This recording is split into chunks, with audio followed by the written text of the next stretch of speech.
E aí, galera, beleza? Tudo bem? Como é que os senhores estão? Eu espero que todos vocês estejam bem. Caros senhoritos e caras senhoritas. Enfim. Então, gente, antes eu pausei o outro vídeo, né? Porque tive um problema aí, muito escapamentinho aí de moto, né? Esses escapamentos de moto barulhento, tava ficando insuportável, a criançada aí gritando, né? Uma hora dessa já era bem que umas 8h30 por aí, né? Agora é 9h25 quando eu gravo, né? Agora que eu tô gravando. Enfim, eu acho que eu vou falar aí, né, sobre esses fatos, uns dois fatos históricos que eu pesquisei e vi, né? A respeito da nossa história, que também tá correlacionado ao malagrado, seria o nome, né? Ao malagrado, atrelado à questão de imposto, né? Eu quero todo esse paralelo, né? Aliás, eu acho que eu vou pedir para esse robô, né? Esse robot fazer uma evolução gráfica, a evolução do gráfico, né?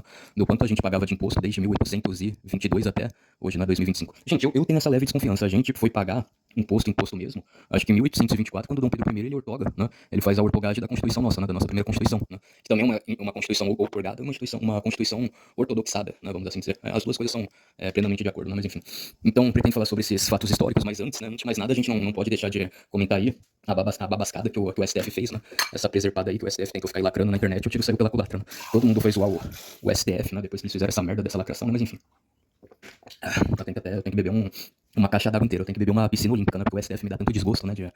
E essas coisas de comentar, mas a gente é obrigado a comentar, né? Enfim. Da próxima vez eu tenho que beber uma piscina olímpica inteira de água potável, né? Pra aguentar isso, mas enfim. Então vamos lá. A grande questão de todas. Acho que é pro Dia das Mulheres, né? Que eles fizeram essa basbacada aí, essa papagaiada aí, esse besterol aí, essa bobagem, essa burrice, essas asneiras, né? Que eles falaram. Eles pegaram uma atriz lacradora da Porta dos Fundos e quase ninguém ligava pra Porta dos Fundos, né? Ninguém liga. Isso que eu acho engraçado, né? A Porta dos Fundos. Por que será que eles escolheram ele? Né? Óbvio que porque todos ali são uma merda de uns sociais-democratas, né? As ideias que eles defendem, regressistas, que é a mesma merda que o STF defende, né? O mesmo lixo ideológico que o STF defende. Mas será que também eles não vão falar, porque o ataque que teve na Porta dos Fundos, os insurgentes integralistas que vandalizaram a sede das Portas dos Fundos no Rio de Janeiro, e não sei o que, então a Porta dos Fundos é um símbolo da resistência brasileira contra o fascismo, né? Enfim, vocês também, né, têm essa ideia. E aí essa mulher, ela pega lá como é mesmo, um bonequinho lá, né? Marionete. Nada contra a marionete, acho que eu tenho até duas aqui, né? Se eu tivesse, eu mostrava a foto na guarda-bela e a vovozinha. Mas enfim, a marionete, a carta dentro da boca da marionete, ela lê. Bolado, não sei o quê. Como é mesmo, bem bolado, não sei o que, enfim, o cara, né, ele falou que é do Rio de Janeiro, acho que daqui a pouco vai falar o cara branco, loiro, dos olhos azuis, hétero top, não sei, aliás, o bonequinho se chamava o heterozinho, não, como é mesmo nome, né, heterozinho, topzinho, né, é topzinho o nome do boneco, né, o boneco já tem esse nome que eles já fazem essa referência pra top, né, aí top eu não li direito, né, não me lembro o que tá no Google, uma hora eu falou que é, sei lá, o homem branco, loiro, dos olhos azuis, cristão, rico, da classe média, que só quer ficar com mulher branca e que quer outra coisa, com mulher que é muito bonita, não sei o que, daí, mano, enfim, né, fiquei vendo essas coisas muito nonsense, né, muito sem sentido, eu falei, mano, não sei, né, então, né, basicamente eu não tô aí, bom, branco eu sou, mas não sou rico, né, não sou da classe média, eu basicamente namorei muito mais mulher parda na minha vida, né, do que mulher branca, né, então, né, talvez não esteja nessa categoria, né. Agora, enfim, eu vou colocar aí a descrição que eu vi mais, né, uma descrição um pouco melhor, né, um pouco menos porca do que essa, eu vou deixar na descrição, daí quem sabe, né, quem sabe eu posso fazer um react com vocês, né, que é macho top, hétero top, aliás, né. Aliás, eu acho que eu vou tentar fazer isso numa live que eu for fazer, né, eu colocar aí o chat GPT na tela, eu li com vocês e a gente discute, né, o que eu acho disso daí, mas enfim, né, então, a palhaçada já começa por aí, né? O bonequinho assistente dela. Aí o bonequinho fala, isso tem que acontecer mesmo, não sei o que, dela explica lá, não, que não sei o que, a gente vai colocar você de castigo, né? Como a STF ama fazer, né? Eu acho que eles amam usar esse tipo de metáfora, né? Pra falar que colocou de castigo os golpistas, né? Do dia 8 de janeiro, mas enfim, então tem esse traquejo no final, né? Aí a carta desse bolado aí do Rio de Janeiro, não sei, né? Tô tentando lembrar todos os nomes, mas é tão escroto, que não dá, né? Até esqueço, enfim. E aí, o cara falou, né, e supostamente essa cartinha que a namorada dele traiu, e ele vai bater ou dar um jeito nela, dar um chá de sumiço na mulher, porque aviltou contra a honra, contra a dignidade dele, né? Enfim, o engraçado, né, isso daí também, até que o Luiz falou, né, o filho do Lula espancou a ex-namorada dele, o STF não fez nada, né? O STF não fez nada com relação a isso, né? O Zé Dirceu também, né? O Zé Dirceu aí, não sei se chegou a bater, mas cuspiu, né? Cuspiu no rosto de uma mulher casada, e o STF não fez nada, né? Com relação a isso, né? O segurança do Maduro, quando veio no Brasil, ele bateu numa jornalista, né? E aí também o STF não foi macho, não teve culhões, não teve bolas de peitar, né? O segurança do Maduro, né? Emitiu uma nota via Itamaraty falando, nós não aceitamos mais a segurança do Maduro, pisar aqui no Brasil, em qualquer comitiva que ele venha do Brasil, ele tá proibido, ele tá expulso de entrar no Brasil. Aí o STF, ele não teve bolas, ele não teve culhões, né? Pra fazer esse tipo de coisa, né? Então é engraçado, né? Engraçado as coisas, né? Mas enfim, né? Enfim, e aí, né, ela fala não sei o que, corsário, pirata corsário, o cara da Islávia, né, enfim, né, faz aquele forrobodó lá deles que ninguém entende nada, né, o salseiro deles. E aí, o que aconteceu, né? Eu penso assim, agora falando a minha opinião, só falando isso eu já encerro com essa questão. Acho que, sei lá, se você namora uma mulher, né, falando aqui pro homem, não é mais pro homem, né, porque já que o STF tá tão preocupado com com a integridade física apenas da mulher, né, no Dia Internacional das Mulheres, né, já que o STF se preocupa tanto, né, então eu vou ter que aconselhar os homens, né, como eles devem reagir, né, com esse tipo de situação, enfim. Então, falando pros homens, se você tem uma namorada, né, você tem lá sua namorada, não sei, eventualmente você descobre que ela te traiu, né, enfim, né, não vamos entrar nos pormenores, se ela te traiu, você simplesmente vai lá, fala que você não quer mais nada com ela, né? Que ela é uma pessoa que morreu pra você não quer mais saber dela, né? Isso daí não tá certo que ela fez com você. Ela como pode dizer assim, ela não ter, não é sabido, ela não ter cumprido esse elo social que vocês têm, esse contrato social que vocês têm, né? Que é um namoro. Então você não quer mais saber dela, você não quer mais falar com ela e pronto, né? Obviamente não precisa você ir lá bater, você matar ela, você espancar ela, né? Eu acho que eventualmente nem precisa, né? Você querer beijar uma mulher mais bonita de rosto ou de corpo na frente dessa sua ex-namorada, né? Pra você dizer que você tá por cima da carne seca, você simplesmente vai lá e fala que não quer mais saber dela, não quer mais falar com ela, que você desconsidera tudo, né? Aquilo que vocês dois viveram junto e bola pra frente, né? E aí que entra outra questão. Se alguém perguntar o que ela fez, você fala assim, ela me traiu, ela foi uma canalha, ela foi uma vagabunda, ela foi uma piranha, ela foi uma mulher sem vergonha e me traiu. E aí, né? E aí quer dizer que o STF vai se sentir mal do cara, falar a real, né? Falar a realidade, né? Que ela traiu ele, né? O STF quer o quê? Quer que, tipo assim, dê um prêmio, né? Um prêmio Nobel da Paz pelo fato dela ter traído ele, né? Que ela é uma grande heroína, né? Por ter traído ele. Então também não, né? O cara, se ele for perguntado, né? Fala, pô, e aí, man, o que aconteceu, né? Acabou seu namoro, o que aconteceu? Aí você fala, né? Infelizmente ela foi uma mulher mau caráter, sem caráter, né? Que foi lá, ela me traiu e sei lá, né? E infelizmente isso aconteceu, né? Enfim, não precisa nem usar esses termos aí que o STF, eu acho que ele deve sentir pavor, né? De serem proferidos contra mulheres, né? Mas se alguém falar mal dos homens, né? Pra eles tá tudo certo, tá tudo bem, né? Eu acho que eles são tão misândricos, né? Eles são tão misândricos que a preocupação deles é com a mulher, né? O homem que se dane, né? Mas enfim, né? Enfim, então acho que é isso aí. Seria muito mais simples o STF, né? Nessa propaganda com a porta dos fundos, eles falarem isso, né? Se sua mulher te traiu, não vai lá, não mata ela, não cometa um assassinato, né? Não cometa uma violência, não cometa um crime de hediondo, porque caso você cometa um crime de hediondo, você vai, no castigo, né? Que vai falar, né? Você vai ficar preso, né? Você vai sair de fora de circulação da sociedade, né? Assim como também, né? Se uma mulher matar um homem, né? Ela também vai ser presa, né? Seria muito mais simples, né? Eles falar isso, né? E aí, caso alguém te pergunte, né? O que aconteceu, você fala, aquela mulher me traiu, né? E pronto, né? Seria o mínimo. Isso daí, tipo assim, seria o básico do STF fazer sem ter que ficar lacrando, né? Sem ter que ficar nessa lacração de merda que eles fizeram nesse vídeo, né? Mas enfim. Então é isso daí, né? Bom, agora vamos lá. Outra questão aí, tá ok? Então, gente, analisando, né, agora mudando de assunto, analisando algumas questões do passado que eu vi, né, eu notei que, tipo assim, a nossa história, os movimentos abolicionistas surgiram no Brasil lá pro século XVII ou século XVIII, né? Pessoas que não se compactuavam com a escravidão, né? E, bom, aí também fala, né, imposto rural, imposto urbano, né? Alguns falam que tinha imposto com relação, né? Infelizmente as pessoas querem escravizadas, né? Mas outros falam que não, né? Enfim, isso é algo triste, né? Uma herança maldita que eles deixaram na nossa terra, né? Mas, enfim, que bom que a gente conseguiu passar por isso e acabar com isso, né? E, enfim, mais as áreas urbanas, né? Tinha outras finalidades, né? Também que eu pude ver muito mais na questão de, sei lá, serviços da casa, né? Ou rua, urbano, do que no campo, né? Na lavoura e tudo mais, né? Então, também vi isso. Né? E, obviamente, também que nas partes urbanas, na parte da cidade, tinha mais pessoas, mais brancos pobres também, né? Mais a coisa de alforriamento, né?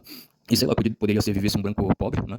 Com uma ex-escrava alforriada, né? E ela fazer os deveres assim do lar, né? E, obviamente, né? Não necessariamente assim, o pessoal que quer ver tudo com malícia, com maldade, né? E não, né? O cara alforriou ela, gosta dela e, sei lá, né? Trata ela como se fosse uma governanta da casa, não uma mulher sei lá, né? Cuida das coisas dele, da cozinha, e, obviamente, ele paga ela, né? Ele assalaria, remunera ela pra isso, né?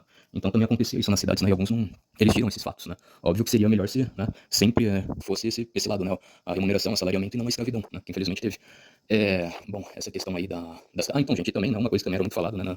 Nas senzalas, nos lugares, né? Até mesmo nos quilombos, né? Os quilombos realmente, né? Que significava alguma luta para o fim da escravidão no Brasil, né? Durante esse tempo, não esses quilombos fake, como esse falso ídolo que a esquerda criou, que é a figura do Zumbi dos Palmares, né? Uma figura completamente detestável, fake, falsa, né? E forjatista, que o cara não foi herói de nada, o cara era um baita de um escravagista, que tinha escravo, mandava matar quem discordasse dele, né? Ditador, escravagista, alguns só que ele era também né? Isou, né? Enfim. E, bom, eu acho que aquilo, o principal fato que também ninguém fala sobre o Zumbi dos Palmares é que ele não queria o bem de todos os brasileiros que viviam aqui no Brasil, não sei o que, o índio ali, né, o índio daquela tribo ali no meio do Jaraguá, né, ali naquela clareira do Jaraguá, que ali eles só estão falando em tupi, ou o branco ali, né, que vive naquele outro lugar, né, o branco pobre, que vive na cidade, ou outros tipos de escravo, né, os vários tipos, né, eu quero o bem geral de todos os brasileiros que nasceram aqui, né, os brasileiros de todas as raças, todas as cores, todas as etnias, né, não, ele não queria o bem, né, de todos os brasileiros, não, ele queria o bem dos capangas dele, quem concordava com ele, quem, entre aspas, era da mesma tribo dele, né, não sei se era Dandara, sei lá, enfim, né, então, esse também é uma das coisas que eu acho que deslegitima muito a figura do Zumbi dos Palmares, né, a gente teve outros, né, bom, não sei, né, o Rebouças, o José do Patrocínio, né, enfim, ele criou o bem de todo, né, de todo as pessoas, né, todos os brasileiros de todas as origens, né, ele criou o desenvolvimento, ele queria a melhor de todos, né, então isso sim que eu acho que é positivo, né, todos os povos e todas as etnias que ali viviam no Brasil, né, que estavam no Brasil, que moravam no Brasil, então sim, né, se for por esse aspecto, tudo bem, né, agora se não, entre aspas, isso pode ser uma ideologia meio marginalizadora, né, você quer o desenvolvimento, você quer o bem de uns, mas dos outros você não tem, então isso acaba também tirando o senso de unidade nacional que um país geralmente deveria ter, né, embora temos povos e etnias, né, completamente diferentes, no caso do Brasil, mas ainda a gente tem essa diversidade racial, né, mas ao mesmo tempo todos nós somos brasileiros e todos nós merecemos uma vida digna, né, isso passava longe dele, né, enfim,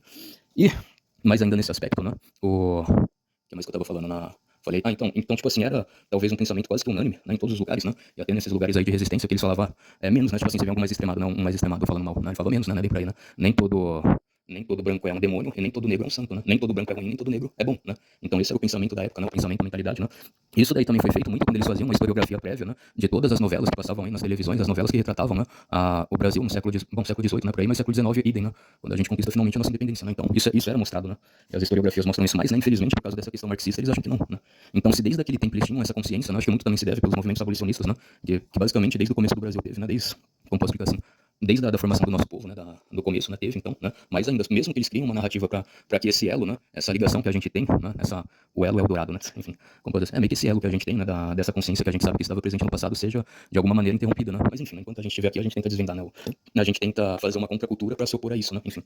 E agora vamos lá, gente, eu também conversei com alguns amigos aí de Angola, né, que eles falaram não, que a capoeira, né, veio de Angola, não sei o quê. Eu sei, gente, mas, né, pelo que eu pude analisar, acho que no estágio inicial que teve o período da escravidão no Brasil, né, eu acho, bom, alguns vão falar que é 1550, né, e tá aí tudo bem, né, isso varia muito de historiador para historiador, né, outros falam que começou em 1600, né, 1600 ali cravado, né, enfim, então vamos colocar aí, né, de historiadores queiram colocar, então em torno de 1550, né, até 1600, 1650 aí, essa parte, esse começo inicial, pelo que eu estudei, pelo que eu vi, né, recentemente, eu acho que o principal foco, né, o principal lugar no continente africano, onde é que tinha como pode assim, não uma crescente, bom, é meio que o foco, né? O fluxo, né? Aqui no Brasil, quando falar um fluxo de funk, tá tendo um fluxo de funk lá sei lá, na Brasilândia, né? Ou, no, sei lá, enfim, nesse lugar aí. Ou na Zona Leste, né? Então, tipo assim, dá pra você saber, né? Qual lugar de São Paulo que é, né? O fluxo que tá correndo lá no Jardim Elisa, na Brasilândia, o fluxo e a resenha que eles estão falando. Então, tipo assim, a gente sabe o padrão que é ali, né? Basicamente, carro de som alto, tocando funk, esses escapamentos, ó. Igual esse daí barulhento, os moleques, tudo Juliette, com os panos, com os goró, com maconha, com droga, com, né? As garotas tudo com minissaia, com shortinho curto, socado, né? Enfim, na parte de trás, né? Dançando funk, rebolando até o chão, calção. Então, enfim, a gente sabe, né? Mais ou menos. Então, tipo assim, os principais fluxos que tinha, né? Onde mais tinha lugar que estava vendendo, né? A tribo vencida, a tribo vencedora vendeu os vencidos, pelo menos era no Congo, né? Então acho que as primeiras levas de escravo, que infelizmente veio pro Brasil, né? Óbvio que a gente nunca defende, nunca apoia esse tipo de atrocidade, né? E esse tipo de coisa eu sou também obrigado a falar na hora, né? Antes que interpretem mal e distorçam aquilo que eu tô falando, né? Se tipo assim, eu só vou dando dados históricos, ó, é assim que aconteceu assim, assim, assado, não sei o que, é perigoso eles distorcer tudo que eu falei, né? Eles cortar esse trecho, essa parte do vídeo pra querer me imputar algum crime ou querer distorcer o que eu falo, né? Então por isso que essas coisas eu sou obrigado a falar rápido, né? Eu sou obrigado também a falar rápido e falar, né? Justamente depois de falar, né? Não adianta deixar no final, né? Depois de eu dar o dado histórico, vamos falar, né? E obviamente, né? Se reflete naquilo que eu penso, mas enfim.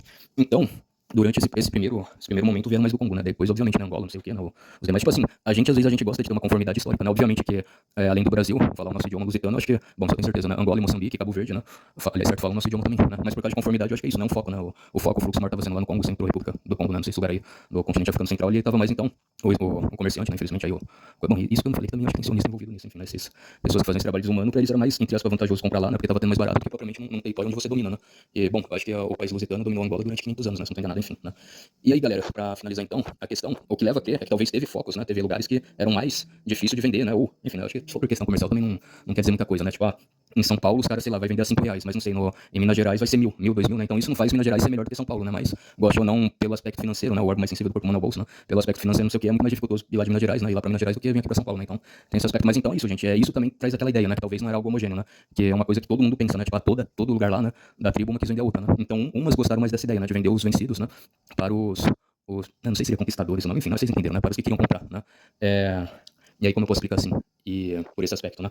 Tipo assim, não era uma homogeneidade, né? Não era algo homogêneo, né? Mas de certo modo, sim, né? Todas viram alguma certa vantagem de fazer esse tipo de atrocidade, né? Esse tipo de coisa desumana, né? E, enfim, né? Genocida também, né? Algo horrível, né? Algo que manchou a história da nossa humanidade, né? E lembrando também outro fato que eles esquecem, né? Que entre os exploradores, eles mal e mal se embrenharam nas selvas africanas, né? Eles colocaram apenas os assentamentos deles na região litorânea, na região costeira, e os próprios iam lá e vendiam pra eles, né? Mas eu acho que aí é que tá, gente. O principal foco é esse, né? Que a gente agora tem que se atentar, né? Em alguns lugares lá do continente africano, durante esse tempo, realmente, né? Realmente eram mais propícios para que isso acontecesse, né? Não é algo homogêneo, né? O que leva à seguinte questão também da resistência, né? Em alguns lugares não teve esse tipo de corrupção, né? Tipo, vou vender o meu semelhante, né? E, sei lá, e vou depreciar ele só para ganhar dinheiro, né? Se isso, né? E isso está se refletindo, então, realmente é algo positivo, né? Isso daí é algo que impede com que outros povos, outras coisas se sobreponham aos outros, né? Isso é algo que eu acho que faz a humanidade evoluir, né? Todos se unirem como eu posso explicar? Para evitar um mal maior e para corrigir os outros, né? Que pensam em fazer o mal. Então é isso que eu penso, fazer o mal, essa humanidade, né? Enfim. Bom, enfim, gente, então acho que era isso aí, né? São dados aí que eu percebi lendo, né? A história brasileira. Bom, enfim, então fiquem todos aí na santa paz de Deus. Até mais, um forte abraço. Tamo junto, falou, pessoal. Até a próxima. Fui.